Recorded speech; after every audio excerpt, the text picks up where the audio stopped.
decided to do another live stream this morning. Hope everybody's good. It is Wednesday, August the 20th. Actually doing some of these lawns are actually Thursday lawns, but I'm doing them Wednesday this week. It's my off week, so my alternating week, so to speak. Here in the summer, when lawns kind of dry out, I tend to do about 50% of them, the ones that water every week, and then the others I do every 2 weeks. So was able to condense some of the lawns. This is a weekly one, but I'm just doing it a day earlier because I have some time, and then that'll give me a little bit of extra time tomorrow. But this is one that I think I did last week on the live stream, so it'll be familiar, corner lot. So let's get into it. Let me just flip the camera around and put it back on the holster. See how it goes. Still been having some intermittent problems with the truck, but so far, yesterday and today, it's been fine. The latest thing that I've done to it is took out the mass airflow sensor and gave that a clean. I haven't cleaned that in, as long as I can remember, just because I drive the vehicle so infrequently, put such little mileage on it. So it was a little bit dirty, but it wasn't crazy, but it could definitely be what the issue was, but with the kind of random limp mode, but with no engine codes going off. So it could have definitely been that. So it's basically just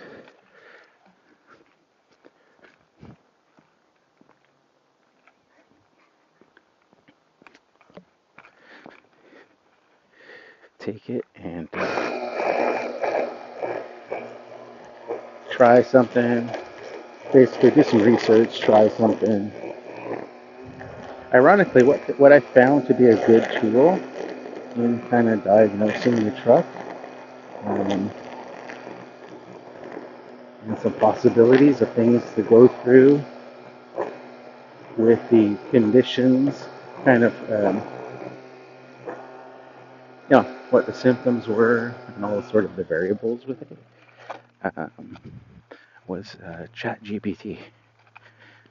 I put in ChatGPT, the prompt. I just said basically 2005 GMC Sierra 2500 HD with the Duramax diesel, going into limp mode with lots of smoke. And right away, ChatGPT gave me some things that could be. And then I remembered, but it doesn't happen like all the time. It's not like it's all of a sudden started and it hasn't gone away. It's just intermittent, happening once in a while. And that ChatGPT was like, well, that changes things. Being intermittent in nature, so it was pointing me into saying that it's a fuel air mixture problem, which makes sense. And so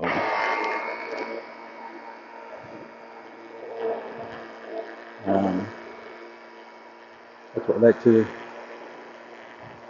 cleaning the MAP sensor. ChatGPT was saying that is one of the most common problems that would cause that issue on that truck. Do a dirty or defective MAP sensor. So I thought I would try that. The other thing that I did was, because I have that Atoto head unit, that Android head unit,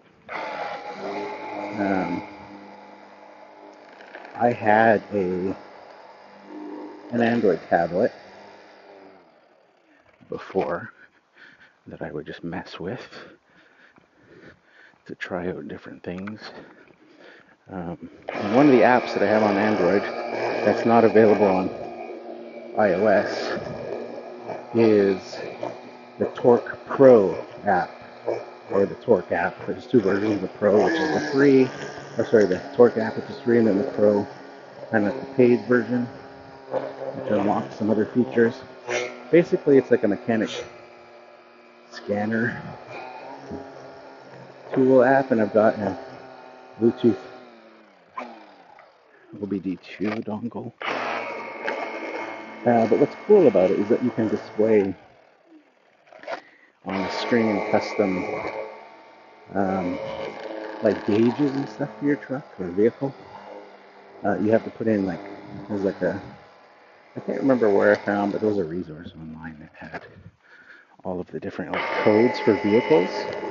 So you find what vehicle you own, and then you put that into the app, and then it knows what you're driving, and what the specifications are, like engine size and stuff, and vehicle specific kind of things that it can look for. And so I was able to display things like the MAF airflow sensor on the screen as a gauge. So it's showing me how much it's pulling in. And then here's the cool part about it, was I was able to then to go back to ChatGPT, because it had given me some suggestions, and I was like, oh, that's kind of cool. So what it basically was doing was saying, hey, if you have the ability to use something like Torque Pro or have a mechanic scanner thing, then you can monitor your MAF sensor. And these are what the numbers should be. So that was the key. It was like, oh, okay, well, here's what it should be reading during idle, during light load, and wide open throttle. So that's pretty cool. So then I started, that led me to thinking about some other potential issues and displaying gauges for those too in the app. So basically, on my head unit, because it's an Android head unit, I was able to load the app.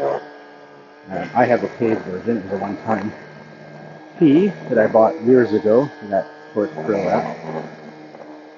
But now I got it set up in that iTotal head unit, and I can bring it up, and it has all my custom gauges that have like my vehicle speed, RPM, all the normal stuff my truck already has, like coolant temperature, oil pressure, all that sort of stuff. But then I've added all these extra gauges for mass airflow, turbo boost gauge. So I was able to check that, because the other thing I thought was maybe faulty turbo. And that still might be the case, but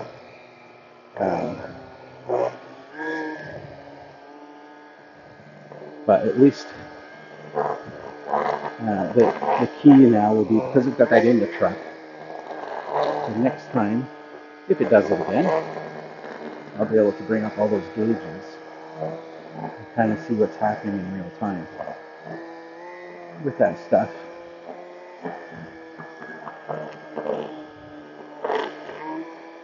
And knowing what the numbers are supposed to be.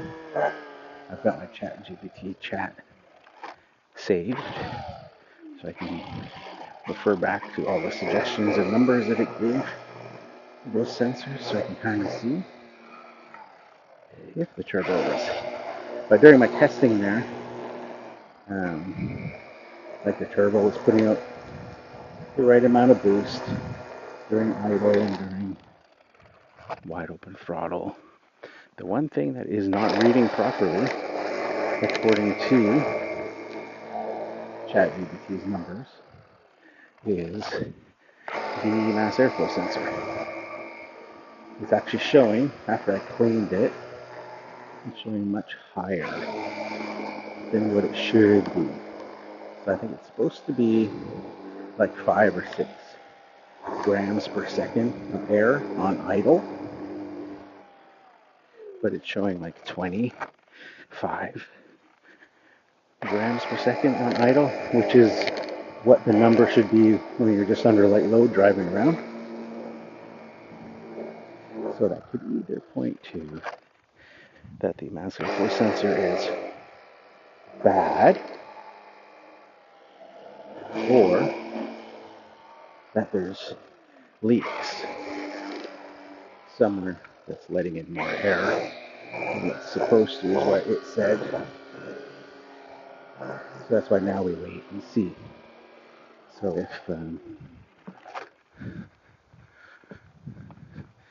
it happens again, then we can watch that mass airflow sensor number and see what happens with that. Again, it could just be a faulty sensor. It was a little kind of sooty looking, a bit of black on the little hot wire thing that's in there.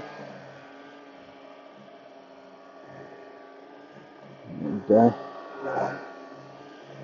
I went and bought the mass airflow sensor spray. Cleaning it needs a specific cleaner that you're supposed to use. So I gave that a couple of sprays and cleaned it right up.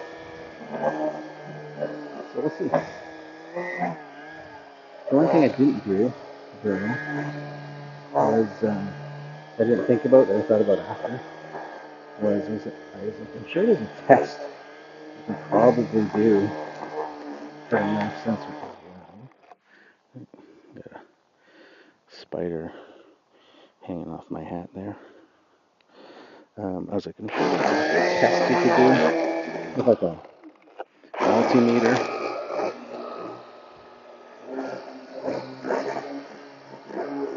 Test mass airflow sensor. But I had already put it back in. So maybe I'll do that and check it as well if it happens again. Otherwise, the other thing I'm kind of leaning towards now that I hadn't thought about before is that truck has a EGR valve, an EGR system. And I think that was the first year that they added that. And a lot of guys would delete those, apparently. And on that truck, deleting is not a big deal in terms of there is no sensor or anything for it. So it doesn't give you an engine code if you delete it. So then that's kind of like, I wonder if that is the issue, which it very well could be because it's all tied in together with that mass airflow sensor. There's some other hints as well, like I've always had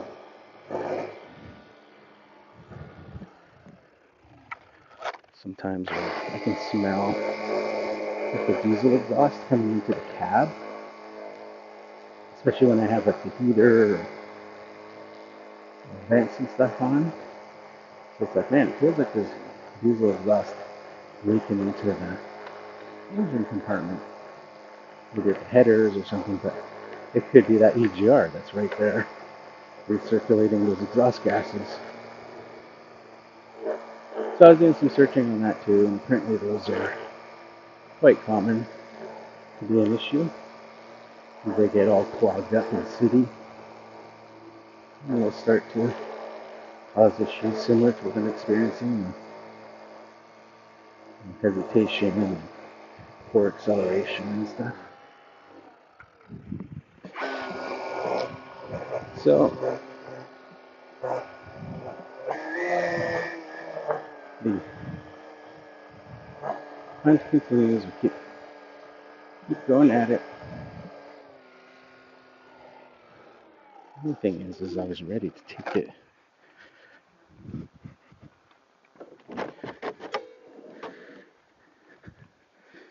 Ready to take it to a shop and give up on it, but then you discover something that's like a little clue. It's like, okay, I didn't try that. Cleaning the mass sensor is something I didn't try. So then you do that, and then it's like, oh, okay, well, I was going to take it to a shop today, Now I might as well wait because I just cleaned that map sensor. So maybe that was all it was. So no point in taking it in, especially if it's not doing it.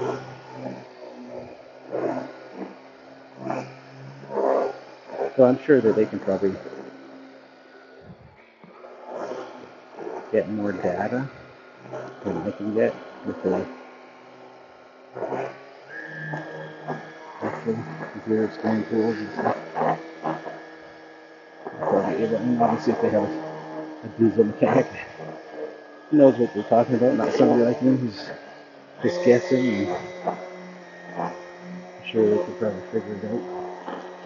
But we'll see how it goes. Like I said, it's one of those things. The whole thing with my, you see my lawn care business, especially being a solo operator, is being profitable. And one of the best ways to do that is running lean. Not wasting unnecessary money on things that you don't need. Running a lean operation.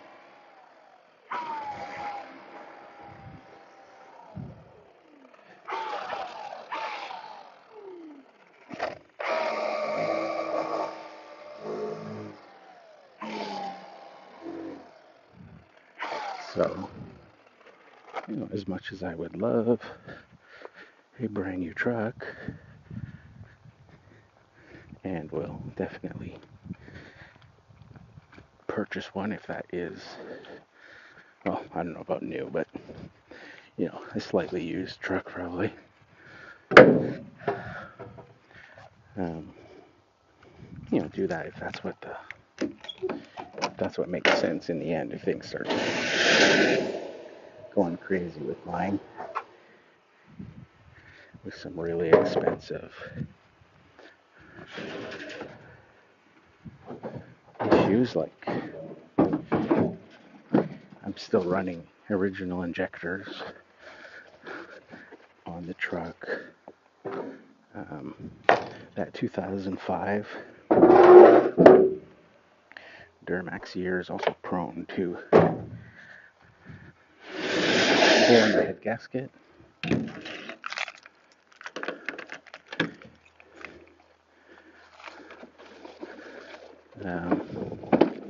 Although I don't think, I've never had that issue with it, and probably because I just tow really light and not doing crazy stuff with the truck. It doesn't have a tuning type thing or anything. Just stock.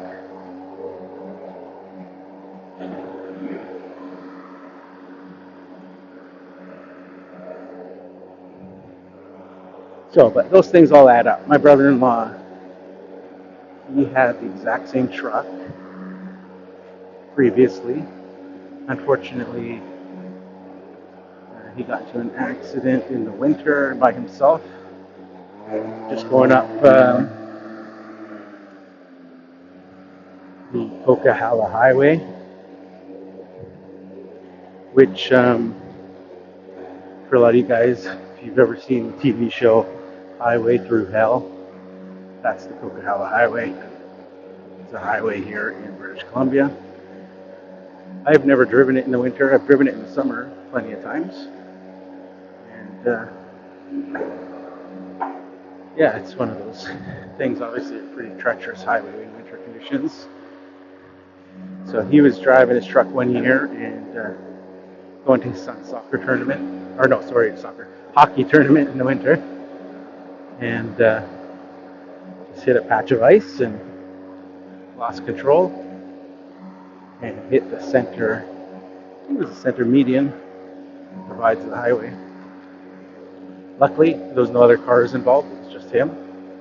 but did enough damage to the truck to need to be flatbed towed out of there, and ended up writing off the truck.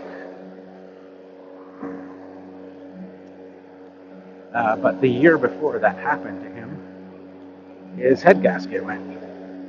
So he had the exact same truck, same year, 2005, same model, same trim package, same options. It was identical, except his was charcoal gray instead of white. So it cost him here in Canada, like with the labor and everything, to do the head gasket on this truck. Because what they do is they don't simply just replace the head gasket, because it is a known issue with them from heat. They will warp or whatever, so they got to like refinish the heads. And then what they do is they put studs, so just bigger bolts to provide more clamping force to hold the head tight so it doesn't warp, because it's aluminum heads. So the whole thing is, because once you get it like studded and head gaskets done, then it's very reliable after that. It's not going to blow a head gasket again. It's just a design flaw, and clamping force required. Because the other thing they did with that truck is that 2005, it has the biggest turbo that they ever put in one of those Duramaxes. And that was part of the issue,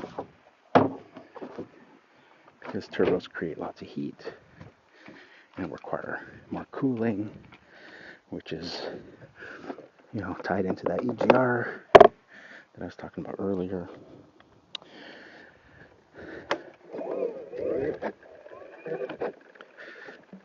So with labor and everything to do the job, it was $8,000 to do that gaskets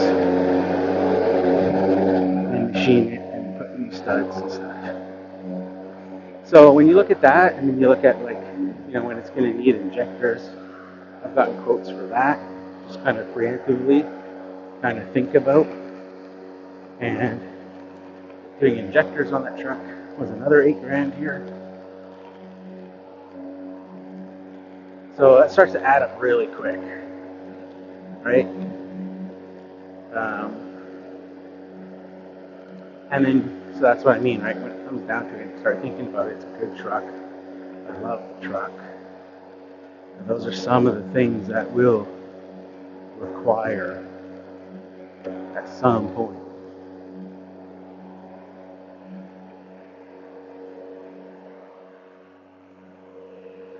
Hopefully the head gasket doesn't, but injectors seem inevitable at some point on diesels. Been running it for, it's 20 years old. So that's where you just got to kind of weigh, is it worth it, right?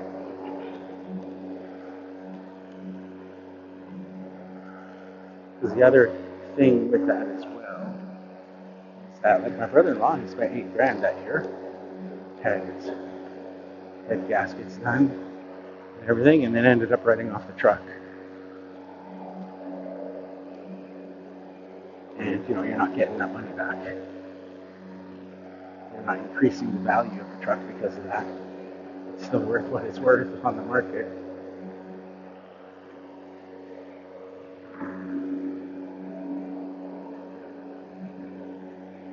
So that's the worry, right? It's because this is an old truck. Your insurance company looks at it and goes, it's 20 years old. What do you want from us, basically? What do you think things worth at 20 years old? It's lost a ton of its value in their eyes, right? Obviously, from an owner's, perspective, you're looking at it going, wow, it's a good truck, still runs good, still a workhorse, still does that, and it saves me 100 grand replacing it with something modern.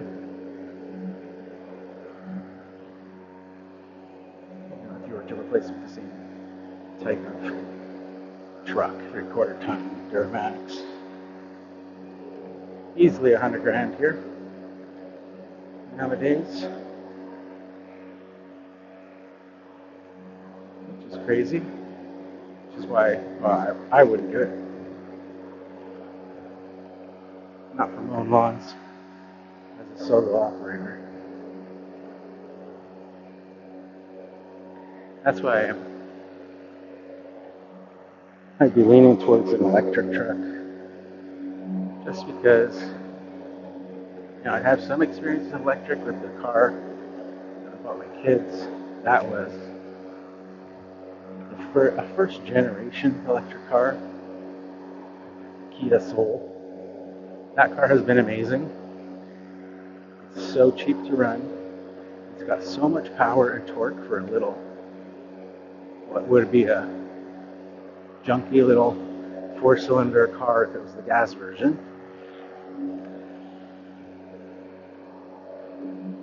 So something like a Ford Lightning truck would have crazy amounts of torque and power to tow.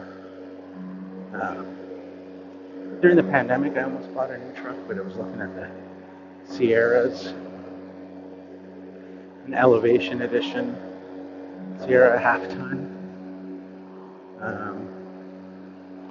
But it had a 2.7 liter gas turbo engine, and at the time it was a fairly new engine, so I was very unsure about it. It had really good numbers for towing and stuff, but it was very unproven, and I was like, man, apparently it's a high compression engine. I just wasn't sure. It's not a proven motor. My neighbor at the time was very well versed in vehicles. Was like, man, it just seems like, yeah, you're able to tow a lot. It's a 4-cylinder. You're gonna tow like 9,000 pounds with it. It's like probably not gonna last. 4-cylinder to be putting out those numbers. It's probably working it pretty hard.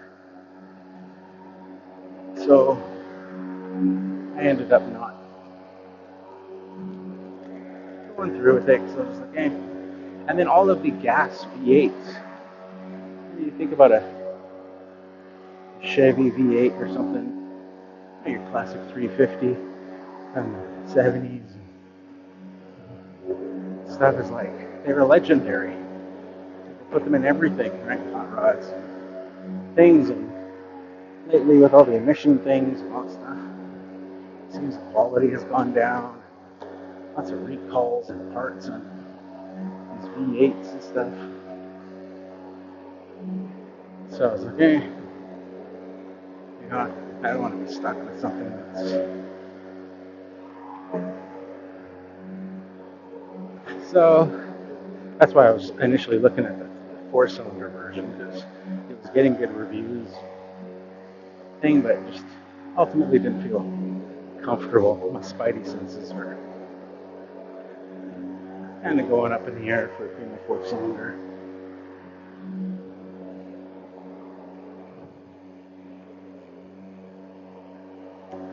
It's one of those things, right? Now sometimes you're proven wrong, just like the electric sort of thing. I had the spidey senses with that, buying the used electric car, being a first generation, as an air-cooled battery, but it had warranty. I ended up figuring out what kind of the warranty on those batteries, what would it take to get a new battery and service life on those batteries. They had to drop below 70% state of health on that Kia. I got my kids. So, being an air-cooled battery, I knew that heat kills batteries. So, we just didn't do anything special with the car, knowing that it was under warranty and that it was getting pretty close to its kind of state of health that would trigger a battery. So we just would fast charge it and stuff. We weren't worried about it. And sure enough, it being air cooled, which, those first generation Nissan Leafs and Kias, they're all air cooled because it's a simpler design. But all the electric car companies now have since learned that you don't air cool batteries because heat will kill them.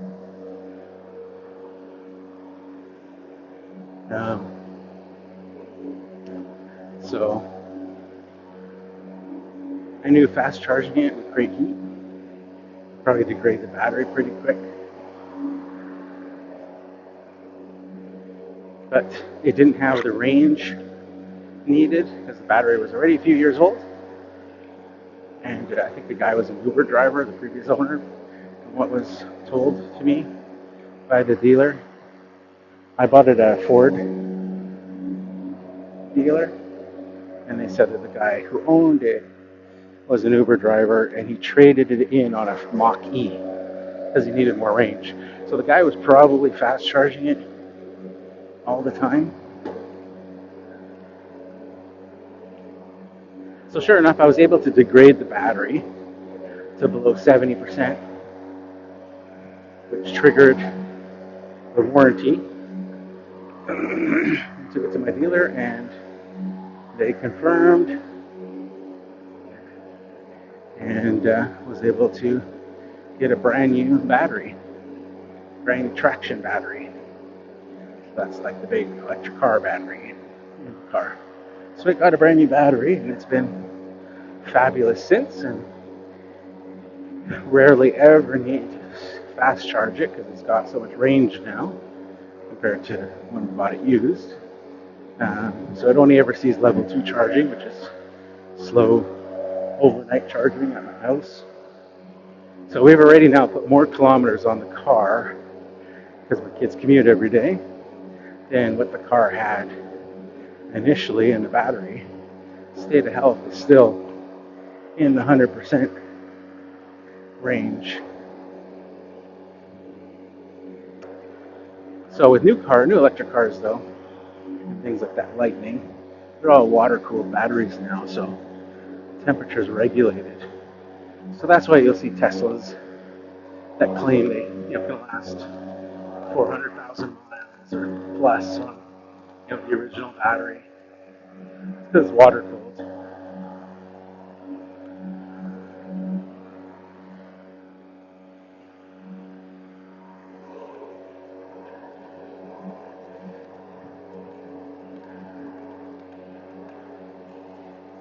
Pretty much every electric car. I don't think there's any electric car company now that has a vehicle that has air-cooled batteries in them anymore, because it just leads to warranty claims, especially if those cars are sold in really hot climates. That's another thing that I researched when I bought that car, initially being air-cooled. It said, if you're looking for a used Nissan Leaf or Kia Soul first gen,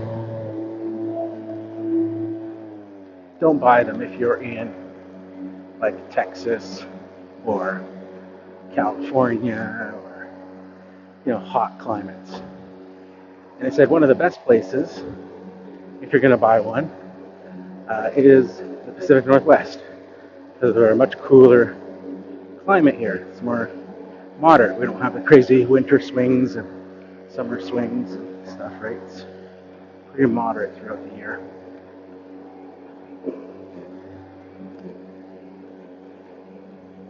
So I was like, well, that works for me because I'm in the Pacific Northwest. At any rate, I'm just rambling here.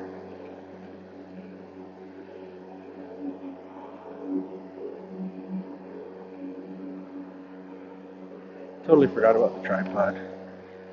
Still in the truck. Only have a little bit left to mow, so unfortunately I'm not going to bother with the tripod right now because we're almost done.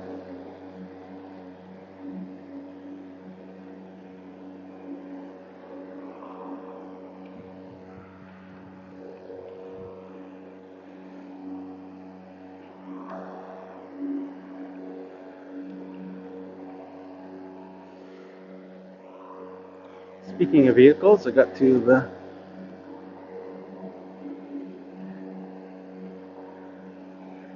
go to the Great Canadian Volkswagen Show on Sunday.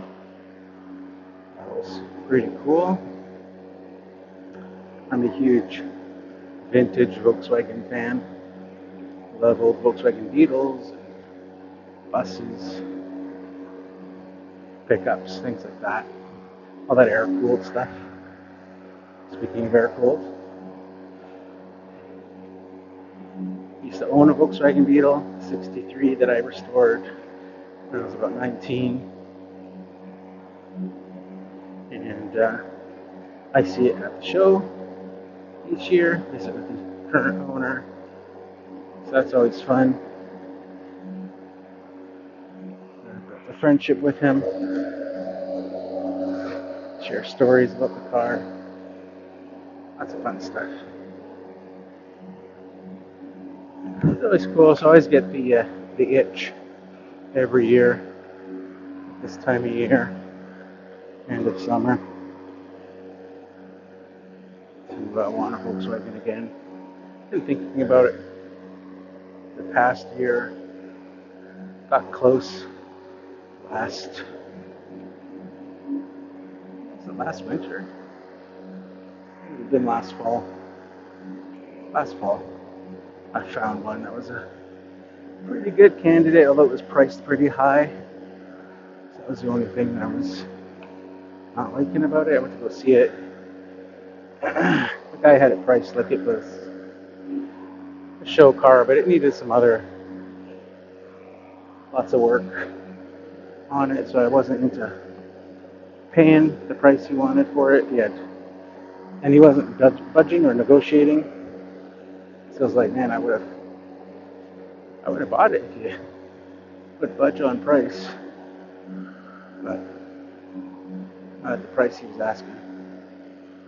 The car in the condition it was in. Yeah, so I got my eyes peeled for one of those. Looking for another Beetle. Be kind of a fun project.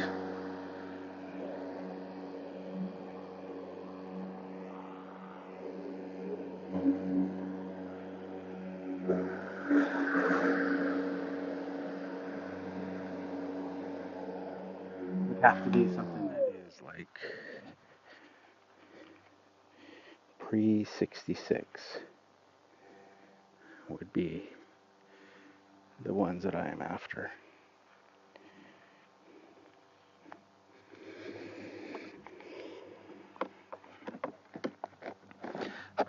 So the really old ones.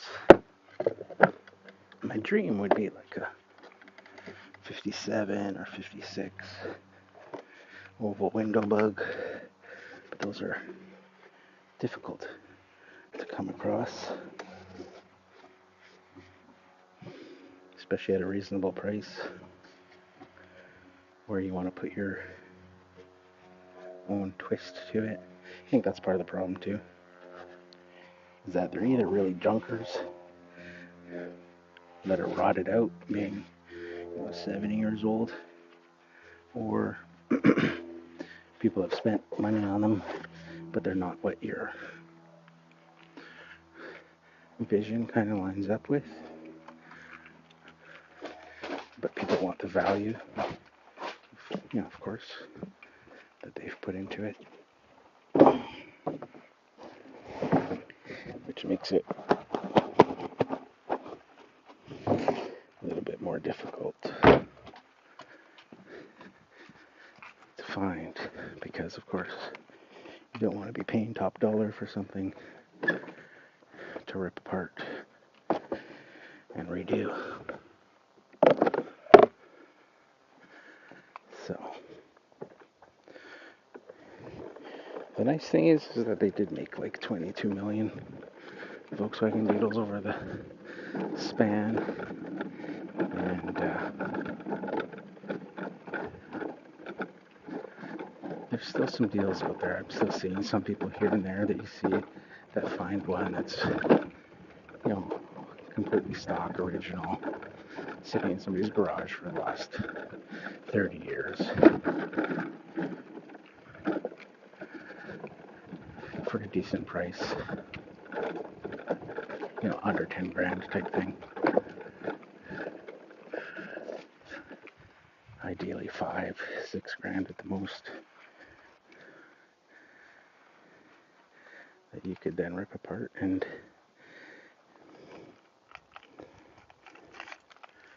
restore.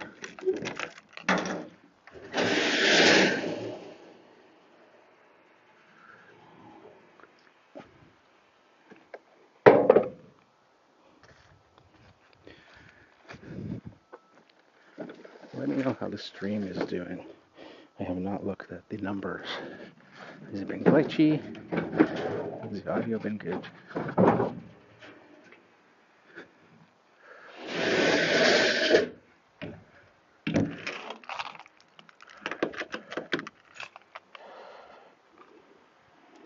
Just blow off my grass clippings and then we'll head off to the next one. You notice that I switched back to bagging. We had a ton of rain last Thursday. Or last Wednesday or Tuesday. A ton of rain. Like, I mean, for this time of year, it set records. It was like 53 millimeters of rain. I don't know what that is in inches, but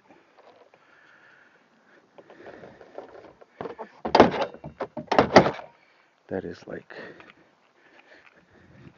enough to trigger flood warnings in areas.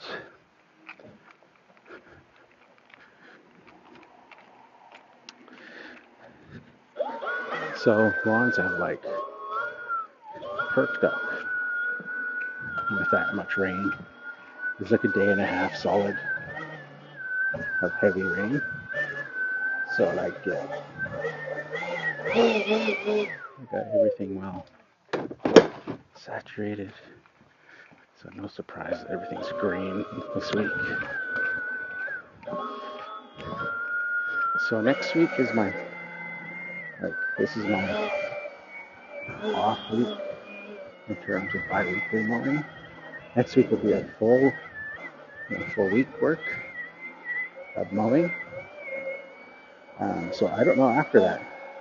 I think we'll be back to regular weekly schedule because we've had all that rain last week, and then the week previous we had one day. So it's been 2 weeks in a row. Previous 2 weeks, there's been at least one day of good rain. So usually it's like mid-September that the rain starts regularly. So usually first week of September I start going back to weekly mowing for everybody. So this year for sure, I think. Which obviously this week I'm just doing the bi-weekly, although I did have some clients phone me yesterday that normally I would be mowing every 2 weeks that asked me to come mow it because it had grown so much with that rain. So I did those. So it's already starting with some people asking for more, or back, to more mowing. Let's see where we're at here.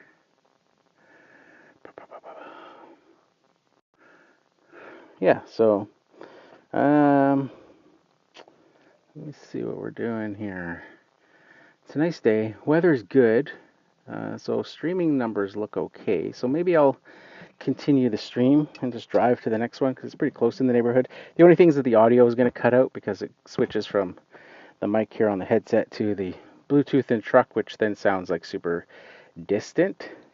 I'm just trying to think. Maybe I can. I don't know if there's a way to. No, there's not really a way to easily remove the um,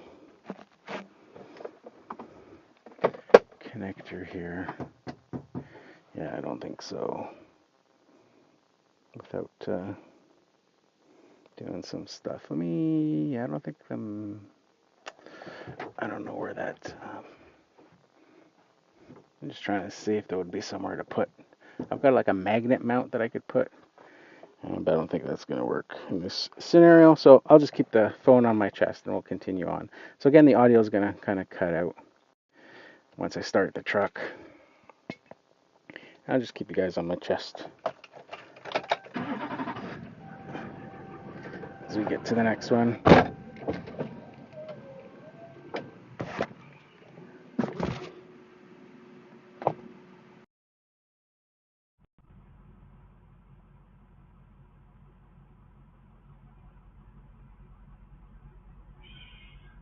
I got my little Bluetooth OBD here, there, and then if I go into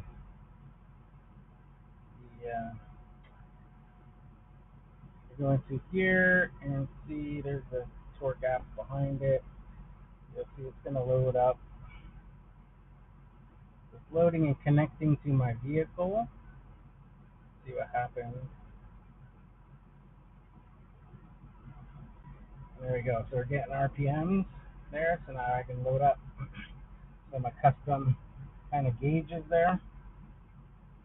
I've got my RPMs, my speed as I start driving, the coolant temperature, oil pressure. There's the mass airflow right now. So it's reading 27.4. It should be roughly 5 or 6. There's my turbo boost. And then if I go up, I added EGR valve, fuel rail pressure, and then this one, I can't remember what that one was. And then it even gives you like injector balance rates. So there's my injector balance rates currently. You can see for 20-year-old injectors, they're starting to kind of show some discrepancies.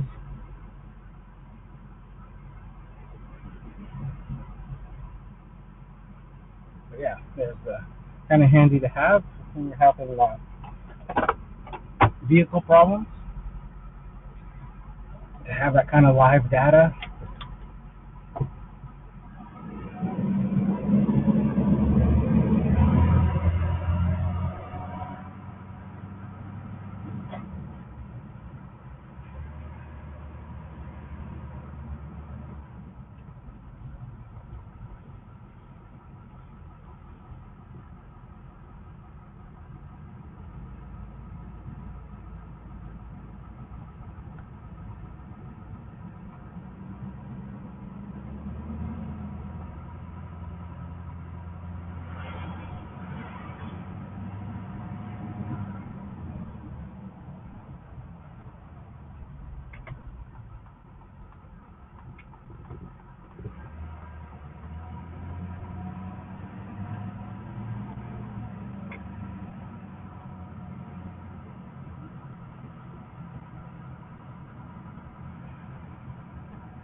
Next one's just a few houses away.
All right, so hopefully the microphone connected back there, but I kind of give you a, if you couldn't hear me talking while I was driving there, that was that OBD2 reader thing, the Bluetooth that I have there, and then the Torque Pro app was on the screen showing all the kind of different settings and stuff.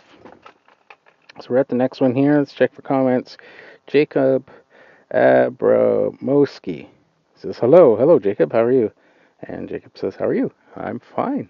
Just enjoying another day out mowing, getting these lawns done. I'm doing basically some of my Thursdays right now, a day early, as it's my kind of alternating mowing week here in the summertime. Probably the last one, the last alternating week, as we had a bunch of rain and lawns are greening up again in spots, so this will probably be the last week that I'm skipping some lawns and go back to mowing everybody weekly. How are you, Jacob? Let me know where you're watching from.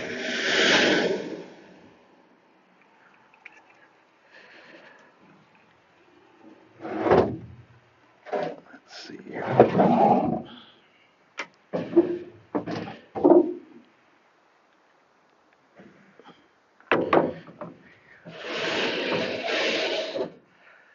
And I'll have to see if I can remember using the try this time for the mowing portion.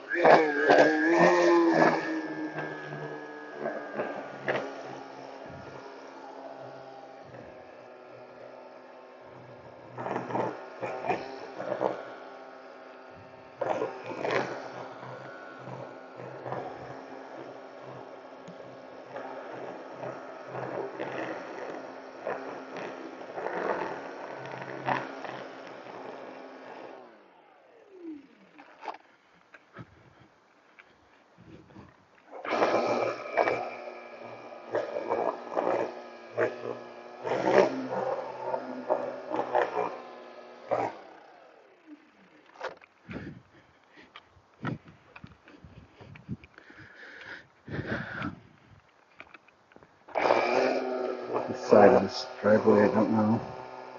Again, I think I talked about this last week. Same thing. I don't know what the city's doing here. They keep digging this area up.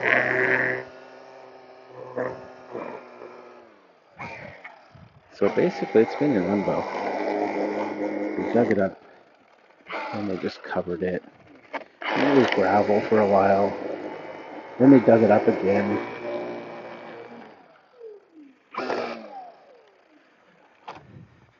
Then they threw some seed down. But you can see it doesn't look very good and it's been left. So I'm not sure if that's the kind of work they left it at. If they're done or if they're coming back. Because if they're done, then I can certainly fix that up for the client.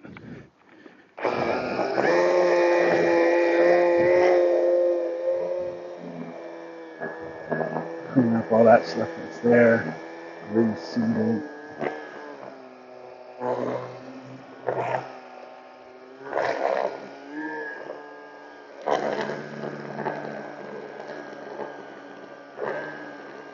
After this one, then I'm gonna have to head home and grab the navigator for the next few lines.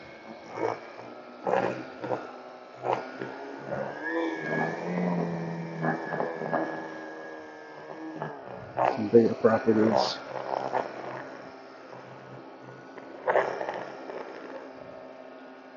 Which is alright, but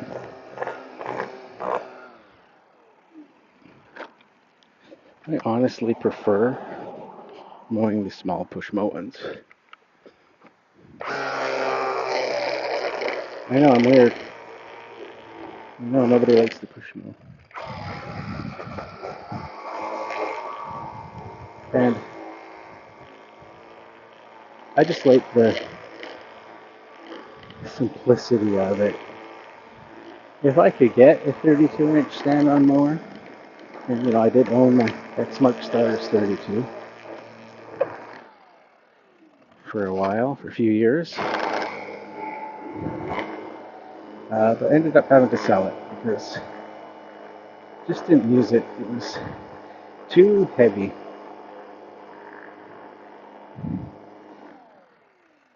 And being here in the Pacific Northwest, lots of rain and all that sort of stuff, it just didn't work well.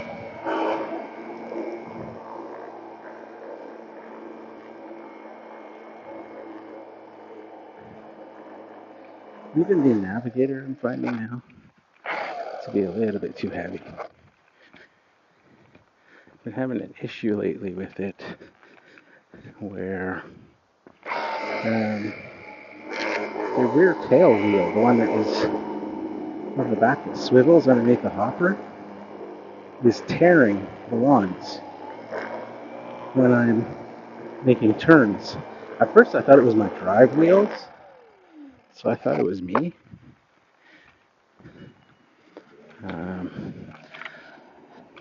But I've been noticing, so I don't know if it's just because it's summer and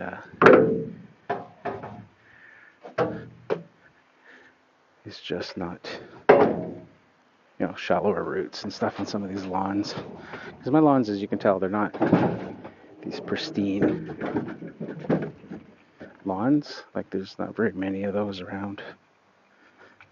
I don't have any that I would consider a super nice lawn.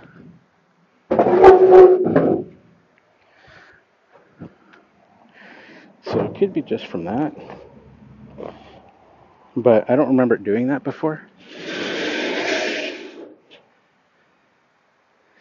Where it was tearing up.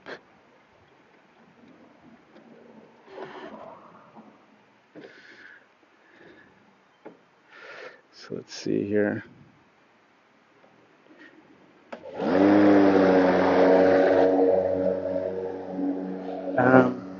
Yeah, but I noticed in some, especially if it's a complex kind of a spot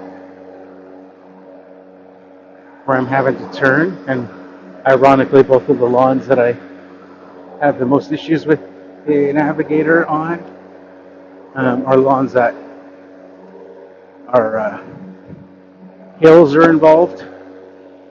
So, you get into a spot in the lawn where there's not a lot of room to turn.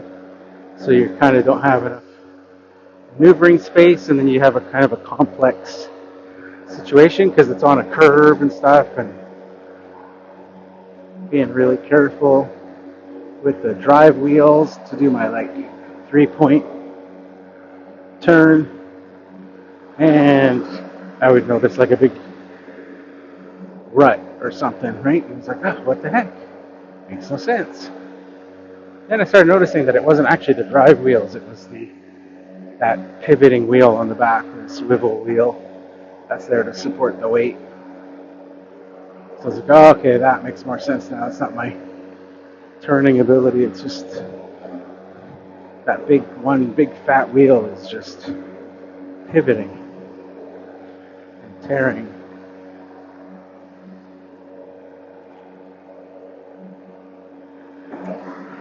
So, where, when you're push mowing small lawns and stuff, it's just easy. Yeah, there's more work involved in the push mowing, but it's very little equipment. Wouldn't even need a trailer if I was just doing only small lawns.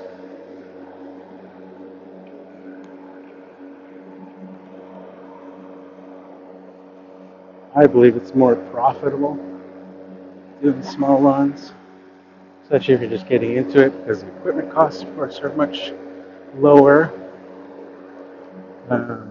You can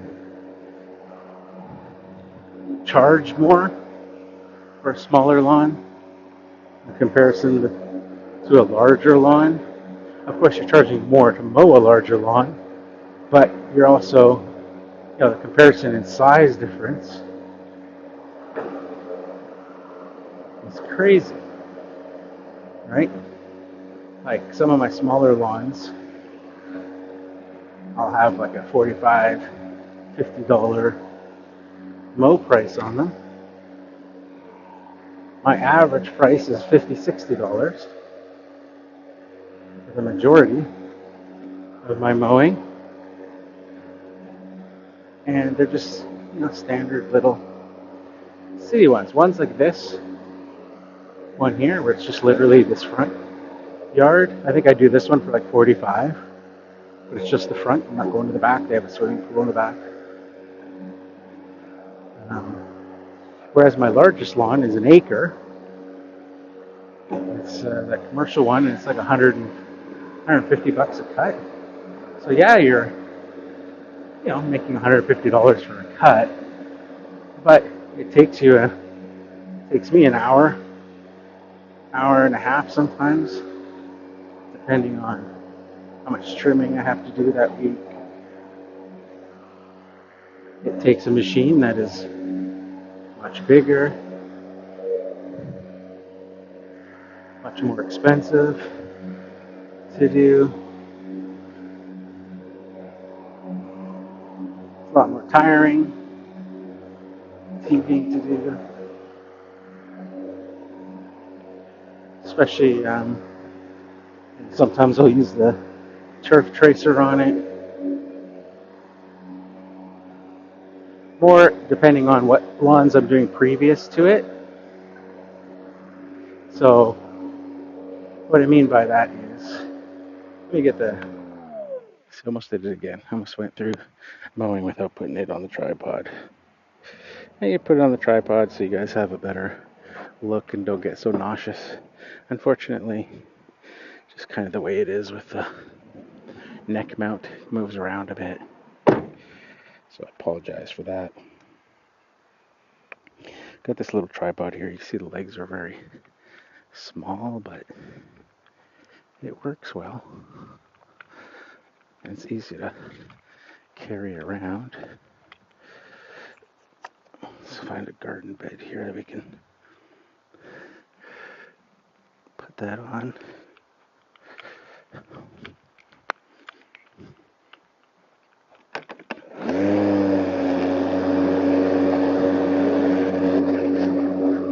So what I mean is, with my trailer, it's pretty, I'm limited in space, but this trailer is already at times too big for the neighborhoods that I work in, for parking availability. I'm already, a lot of times, as you guys have seen, finding myself having to drive back and forth into neighborhoods because there's no parking at the moment. So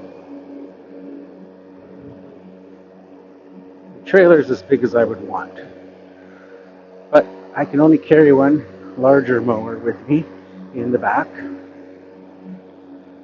with this current setup, and that means that what I have has to work for all of the lawns that day, or for at least that morning or afternoon, before I can switch them out because of root density. I'm not going to come home and go home and switch out mowers if it's two houses that are close to each other, or whatever the case may be. So that's what I mean. So sometimes on that larger property, that bigger cut that I have, I load up the equipment for that, usually Thursday afternoons. But one of the other lawns that I have to do, which isn't that big, it's only about 10,000 square feet, I can still fit the Navigator or the turf tracer, but that lawn has major drainage issues. So sometimes I can't put the Navigator on that one, depending on the time of year or how much rain we've had. So I'll take the turf tracer, but then that means I'm going to be doing the bigger property right after it with the turf tracer, which is going to take longer, But it's just one of those things, right? That's my only option.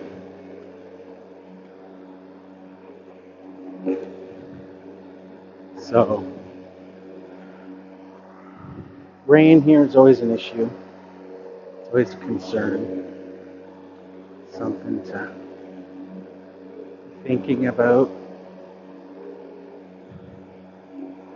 something to worry about. What equipment to use. Because rain season here, it's not so much that it's just, a day of rain. That's not a big deal. Like here, last week we had a ton of rain, but it was just a day and a half. Perked things up and stuff, but it wasn't enough to make the ground really crazy, like saturated, to a point where it's squishy. But then you come to the fall season, the rain starts, like I say, typically in September, where it becomes a regular thing, and it's relentless through the winter. Well, just rain, rain, rain, rain, rain, rain, rain, and there's only so much the ground can hold, and everything gets so soggy.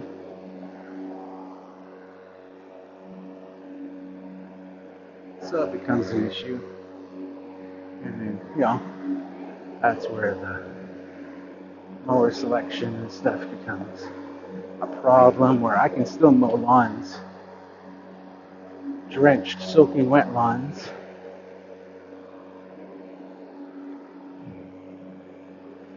with the 21-inch mower.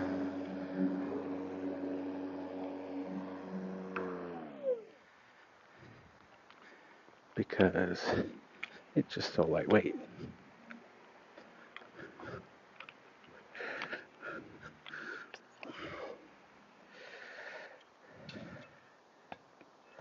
Put you guys back on the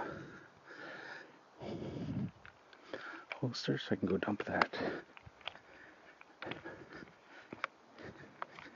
Dump that bag. Yeah, so just one of those things. If you guys like these types of videos, these live streams, let me know in the chat. Hit that like button, all those sorts of things. I'm currently debating whether I'm going to continue doing these live streams. It was a bit of an experiment.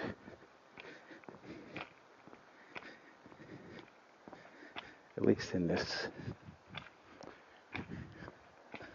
kind of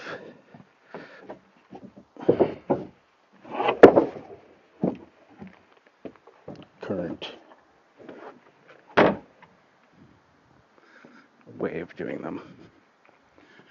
Showing like lawn mowing live and that sort of thing. I enjoy doing them. They're fun to do. I just don't know if they're worth doing.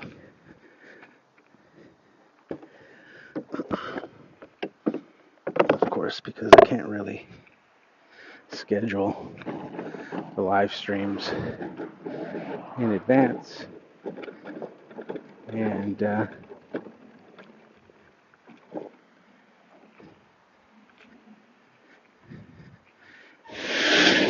even if I could, it's not really the optimal time in the middle of the day when a lot of the audience that may be watching are out working.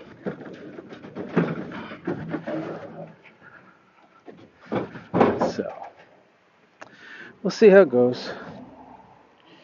That's why I was looking for feedback on what you guys think. But in terms of doing them, I like doing them. They're fine.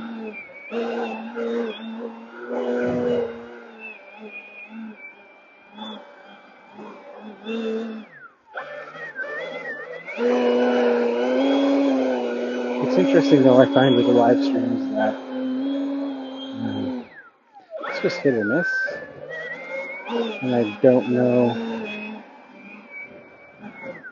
what the rhyme or reason is why they'll do one live stream and then have like over the course of the stream maybe 30 people or so watching it, and then because of that being slightly more popular, then the algorithm will push that out, so those ones will get more views after the fact. And then if you do another live stream where there's only like one person watching or two people watching through the course, then and especially if nobody's using the chat or engaging, I think they clean that up. That Hinge is getting a bit clogged up. It's starting to make it hard to close the door. So yeah, if people aren't engaging in the chat and stuff, asking questions or things like that, then those videos after the live stream don't get the views because the algorithm is not pushing those ones out.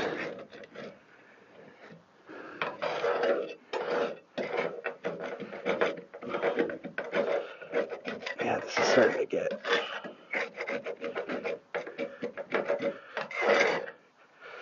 a little bit too much grass here.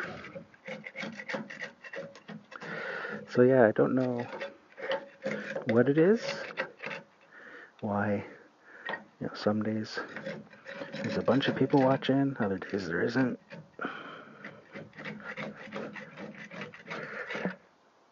Yeah, look at all that junk all caked in. It's actually all starting to compost, turn into soil.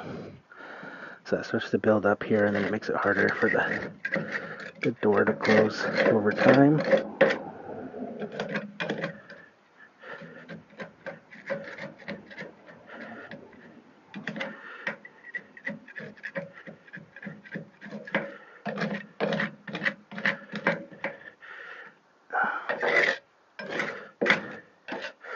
I think there was also some weather stripping here at some point, which is probably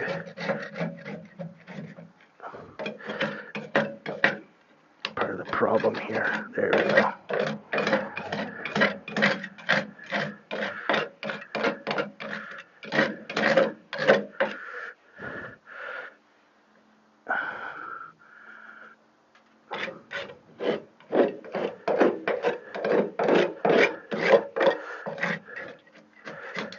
Oh yeah, there's some junk coming out now. And then it starts to get really rough and from rust building up. But that should be good now.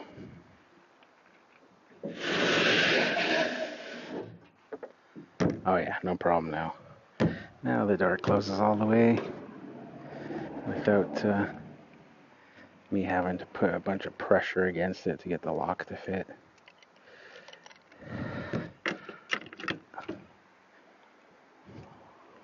Excellent. Got to do that every, maybe twice a year or so. It becomes enough stuff built up there that makes it hard to close every 6 months or so. Or like, yeah, something like that.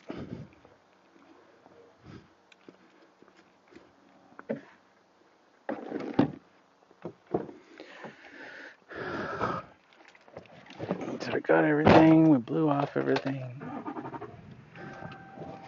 Got the tripod. Microphone's gonna switch again. Unfortunately.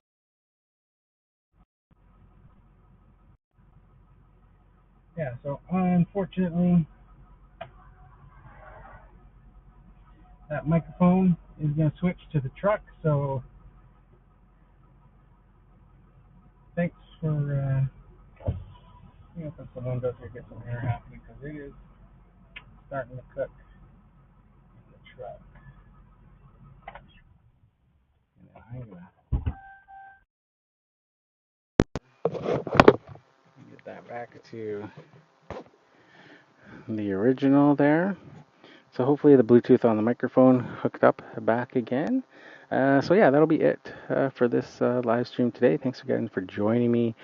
for all you guys who have watched the stream. Thanks to Jacob and Bro for putting a chat in the comment. Appreciate that. If you guys like this types of videos, let me know in the comments below. Even after the video has gone off of live. Again, trying to determine whether I'm going to continue doing live streams. Just one of those things. Feedback is important for stuff like that. So yeah, appreciate you guys tuning in, and we'll catch you guys in the next one. Thanks for watching.